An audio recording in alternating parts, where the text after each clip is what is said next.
രാഹുൽ ഗാന്ധിയെ വിടാൻ തീരുമാനിച്ചിട്ടില്ല ബി.ജെ.പി. തോൽപ്പിക്കാൻ ശ്രമിച്ചിട്ടും തോറ്റുപോയത് ബി.ജെ.പി. തന്നെയാണ്. ഇപ്പോഴിതാ രാഹുൽ ഗാന്ധി ഇന്ത്യക്കാരനാണോ എന്നതാണ് അവരുടെ സംശയം. ഏതായാലും ലോകസഭയിലെ പ്രതിപക്ഷ നേതാവ് രാഹുൽ ഗാന്ധിയുടെ ഇന്ത്യൻ പൗരത്വം റദ്ദാക്കണമെന്ന ആവശ്യത്തിൽ എടുത്ത തീരുമാനമറിയിക്കാൻ കേന്ദ്ര ആഭ്യന്തര മന്ത്രാലയത്തിന് നിർദ്ദേശം നൽകിയിരിക്കുകയാണ് ഹൈക്കോടതി. അലഹാബാദ് ഹൈക്കോടതിയാണ് കേന്ദ്ര ആഭ്യന്തര മന്ത്രാലയത്തിന് ഇങ്ങനെ ഒരു നിർദ്ദേശം നൽകിയത്.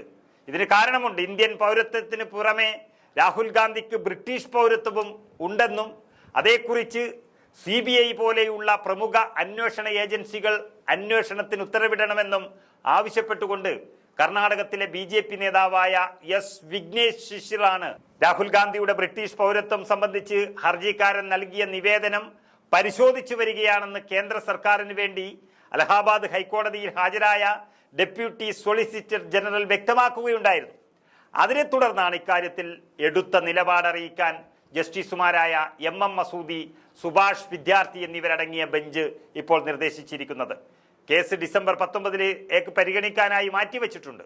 നമുക്കറിയാം, രാഹുൽ ഗാന്ധിയെ ഏത് തരത്തിലും ഇങ്ങനെ അപമാനിക്കണമെന്ന് ചിന്തിച്ച് തന്നെയാണ് ഇത്തരത്തിലുള്ള കേസുകൾ മുന്നോട്ട് വരുന്നത്. അതിന് ഹാജരായിട്ടുള്ളത് അസിസ്റ്റന്റ് സോളിസിറ്റർ ജനറൽ ആണ് എന്നുള്ളത് ഈ കാര്യത്തിലൊക്കെ കേന്ദ്ര സർക്കാരിന് എത്രത്തോളം ആകാംക്ഷയുണ്ട്, അല്ലെങ്കിൽ ഈ കേസ് വിജയിപ്പിച്ചെടുക്കാനും രാഹുൽ ഗാന്ധിയെ ഇല്ലായ്മ ചെയ്യാനും കേന്ദ്രം ഭരിക്കുന്ന ബി.ജെ.പിക്ക് എത്രത്തോളം ആഗ്രഹമുണ്ട് എന്നുള്ളത് തെളിയിക്കുന്നതാണ്. ഏതായാലും രാഹുൽ ഗാന്ധിയെ ഇല്ലാതാക്കേണ്ടത് ബി.ജെ.പിയുടെ ഒരു സ്വപ്നം തന്നെയാണ്. പലപ്പോഴും അപമാനിച്ചില്ലാതാക്കാനാണ് നോക്കിയത്. നമുക്കറിയാം, രാഹുൽ ഗാന്ധിക്കെതിരെ കഴിഞ്ഞ തെരഞ്ഞെടുപ്പിലെ ഒരു പ്രസംഗത്തിൽ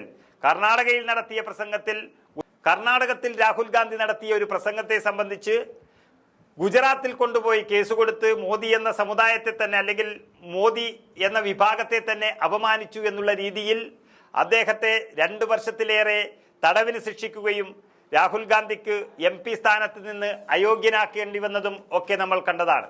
പിന്നീട് അദ്ദേഹം നിയമയുദ്ധത്തിലൂടെ തിരിച്ചു വന്ന് MP ആകുകയും പിന്നീട് നടന്ന തെരഞ്ഞെടുപ്പിൽ ഇന്ത്യയുടെ പ്രതിപക്ഷ നേതാവായി മാറുകയും ചെയ്തു രാഹുൽ ഗാന്ധി. പക്ഷെ എന്നിട്ടും രാഹുൽ ഗാന്ധിയെ ഇന്ത്യയിൽ അപമാനിച്ചു തോൽപ്പിക്കാൻ നോക്കിയിട്ട് കഴിയാത്തതിനാൽ ഇപ്പോൾ രാഹുൽ ഗാന്ധി ഇന്ത്യക്കാരനാണോ എന്നുള്ള സംശയത്തിലാണ് പോരാട്ടം നടത്തുന്നത്. അത് ഒരുപക്ഷെ കോടതിയിൽ നിന്നുള്ള ഏത് തരത്തിലുള്ള വിധി വരും എന്നുള്ളത് കാത്തിരിക്കുകയാണ് ഇന്ത്യയിലെ ജനങ്ങൾ.